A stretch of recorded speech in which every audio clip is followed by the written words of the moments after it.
We all have fundamental rights as citizens that are guaranteed by the Constitution. We have the longest standing constitution of any nation, which is pretty radical. Many other countries in the world have patterned their constitution after ours.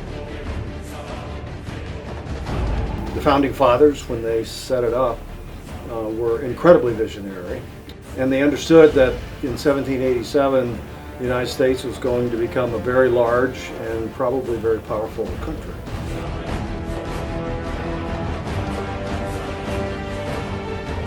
It highlights the freedoms that American citizens have, and it also highlights restrictions, which is really important because highlighting these restrictions makes sure that any minority groups in the country are not marginalized. It is the backbone of our law system, our legal system in general, our government.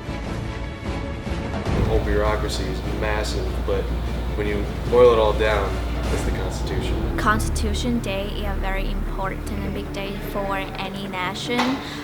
It's a time where you kind of like sit down, look back to the history, appreciate people, the previous generation who have sacrificed to make it the country called the United States.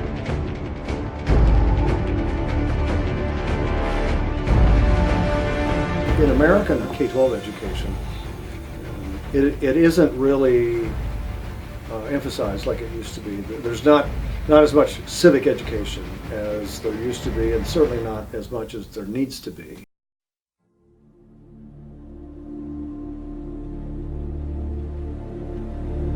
My favorite amendment is the First Amendment because it gives us the right of free speech, which lets us peaceful protest and gives people like Colin Kaepernick the right to kneel during the national anthem in order for racial issues to be brought to light in America. What I like about the U.S. Constitution is the First Amendment, which allows everyone the right of free speech. I'm not even American, but I'm guaranteed the right of free speech just because I am here. So. Any of the religion you support, like, you can go after it and just be you.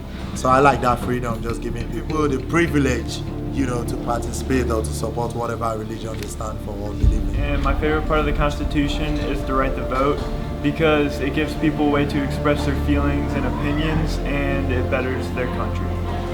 My favorite amendment is the 19th Amendment, which is women's right to vote, because obviously I'm a woman in America, and I feel that women should have the same opportunities as men. We're equal citizens like men are. My favorite part of the Constitution is the First Amendment because it doesn't limit the people to believe in one certain thing or not be able to say certain things, but they can believe in what they want and say what they want. I probably like the search and seizure the best, you know, make the people feel protected. Cops can't come in and just do what they want, you know. I like 22nd Amendment of the U.S. Constitution, which says that a president can serve only for 2 terms. It prevents a country from becoming a dictatorship, and a citizen can have a right to re-elect the president once in 4 years and choose a new person to rule the country. Anthony, and my favorite part of the Constitution is the abolishment of slavery, because all men are created equal and Black Lives Matter.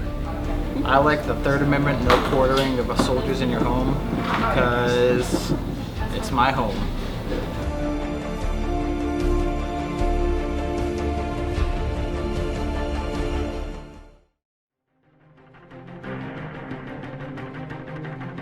If there was one thing I could change about the Constitution, let's say if I could have an amendment added to it, I would add term limits for senators and representatives in Congress.